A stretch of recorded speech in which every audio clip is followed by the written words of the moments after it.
Hi friends, potato chips ആണ് കേട്ടോ ഉണ്ടാക്കാൻ പോകുന്നത്. നമ്മൾ ഷോപ്പിൽ നിന്നൊക്കെ വാങ്ങിക്കുന്ന അതേ ടേസ്റ്റിൽ തന്നെ വളരെ പെട്ടെന്ന് വീട്ടിലുണ്ടാക്കാവുന്നതേ ഉള്ളൂ ഇത്. അപ്പോൾ ചിപ്സ് ഉണ്ടാക്കാനായിട്ട് 2 ഉരുളക്കിഴങ്ങാണ് എടുത്തിട്ടുള്ളത്. ഇതൊന്ന് തൊലി കളഞ്ഞ ശേഷം കഴുകിയെടുക്കാം.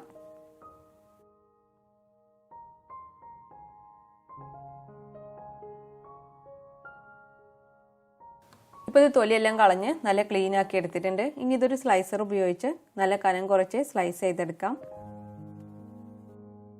കത്തി കൊണ്ട് സ്ലൈസ് ചെയ്യുകയാണെങ്കിൽ ഇത്രയും കനം കുറച്ച് ചെയ്യാൻ ബുദ്ധിമുട്ടായിരിക്കും. അപ്പോൾ ഒരു സ്ലൈസർ ഉണ്ടെങ്കിൽ അതിൽ ചെയ്യുന്നതായിരിക്കും നല്ലത്. ഇതേ കനത്തിലാണ് കേട്ടോ സ്ലൈസ് ചെയ്തെടുത്തിട്ടുള്ളത്.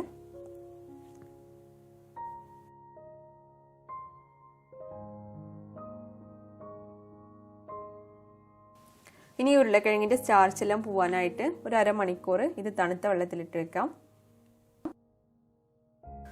നമ്മൾ ഈ പൊട്ടറ്റോസ് ഇങ്ങനെ തണുത്ത വെള്ളത്തിലിട്ട് വെക്കുകയാണെങ്കിൽ ചിപ്സ് ഉണ്ടാക്കുമ്പോൾ ഇത് പരസ്പരം ഒട്ടിപ്പിടിക്കാതിരിക്കുകയും ചെയ്യും. ചിപ്സിന് നല്ല ക്രിസ്പിനെസ് ഉണ്ടാവും കേട്ടോ. നമ്മളിത് വെള്ളത്തിലേക്ക് ഇട്ട് വെക്കുമ്പോൾ ഇതേപോലെ ഓരോന്നായിട്ട് സെപ്പറേറ്റ് ചെയ്ത ശേഷം വെള്ളത്തിലേക്ക് ഇട്ട് വെക്കാം കേട്ടോ. ഇനി ഇതൊരു അരമണിക്കൂർ ഇതേപോലെ വെക്കുകയാണ്. ആ സമയം കൊണ്ട് നമുക്കിത് ബോയിൽ ചെയ്യാനുള്ള വെള്ളം ചൂടാക്കാനായിട്ട് വെക്കാം. ഇപ്പോൾ ഒരു 1.5 ലിറ്റർ വെള്ളം തിളപ്പിക്കാനായിട്ട് വെച്ചിട്ടുണ്ട്. നമ്മൾ എത്ര പൊട്ടറ്റോസ് ആണ് എടുക്കുന്നത് അതിനനുസരിച്ചുള്ള വെള്ളം എടുക്കാം. ഈ വെള്ളം തിളക്കാറാവുമ്പോൾ ഇതിലേക്ക് ആവശ്യത്തിനുള്ള ഉപ്പ് ചേർത്ത് കൊടുക്കാം.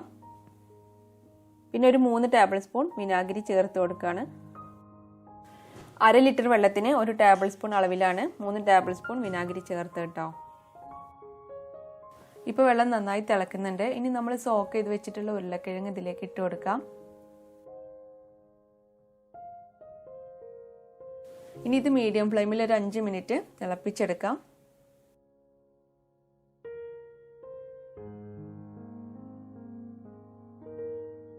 ഇപ്പോൾ ഒരു 5 മിനിറ്റ് കഴിഞ്ഞിട്ടുണ്ട്. ഇനി ഇത് വെള്ളത്തിൽ നിന്ന് മാറ്റാണ്. ഇതൊന്ന് ഡ്രൈ ആവാനായിട്ട് ഒരു തുണിയോ അല്ലെങ്കിൽ ടിഷ്യൂ പേപ്പറോ വിരിച്ചിട്ട് ഇതൊന്ന് പരത്തിയിടാം. ഇതെല്ലാം അങ്ങനെ പരത്തിയിട്ട് ശേഷം ഇതിന് മുകളിലെ വെള്ളമെല്ലാം ഒരു ടിഷ്യൂ പേപ്പർ എന്തെങ്കിലും ഉപയോഗിച്ചിട്ട് ഒപ്പിയെടുക്കാം. ഈ വെള്ളമെല്ലാം ഒന്ന് ഒപ്പിയെടുത്ത ശേഷം പെട്ടെന്ന് ഡ്രൈ ആവാനായിട്ട് ഒരു ഫാൻ ഓൺ ആക്കിയിട്ട് അതിന് ചോട്ടിൽ വെക്കാം. ഇതിൽ വെള്ളമെല്ലാം ഒന്ന് ഡ്രൈ ആയി കഴിഞ്ഞാൽ നമുക്കിത് ഫ്രൈ ചെയ്തെടുക്കാം. അപ്പോൾ ചിപ്സ് ഉണ്ടാക്കാനായിട്ട് മീഡിയം ഫ്ലെയിമിൽ ഓയിൽ നന്നായി ചൂടാക്കിയിട്ടുണ്ട്. ഇനി ഇതിലേക്ക് പൊട്ടറ്റോസ് ഇട്ട് കൊടുക്കാം. ഇതിനായിട്ട് സൺഫ്ലവർ ഓയിലാണ് കേട്ടോ എടുത്തിട്ടുള്ളത്.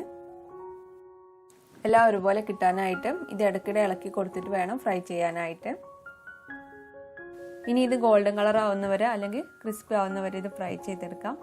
ഒരു 15 to 20 മിനിറ്റോളം മതിയാവും. ഇപ്പോൾ ഈ പൊട്ടറ്റോസിൻ്റെ സൈഡെല്ലാം ഒന്ന് കളർ മാറിയിട്ടുണ്ട്. ഫ്ലെയിം കൂടി പോവരുത്, മീഡിയം ടു ലോ ഫ്ലെയിമിൽ വെച്ചാൽ മതി. ഇതേപോലെ ഗോൾഡൻ കളറായി വന്നാൽ നമുക്കിതിൽ നിന്ന് ഒന്നെടുത്ത് ഒന്ന് ചൂടാറിയ ശേഷം പൊട്ടിച്ച് നോക്കാം.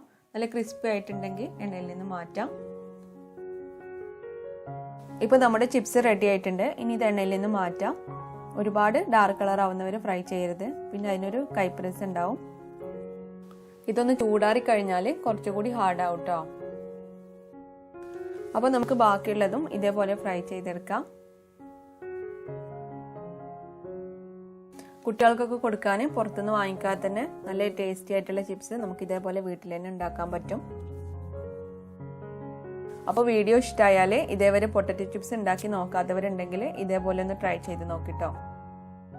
നമ്മൾ പുറത്തുനിന്ന് വാങ്ങിക്കുന്ന ചിപ്സിൻ്റെ അതേ ടേസ്റ്റ് തന്നെയാണ് ഇതിനുള്ളത്.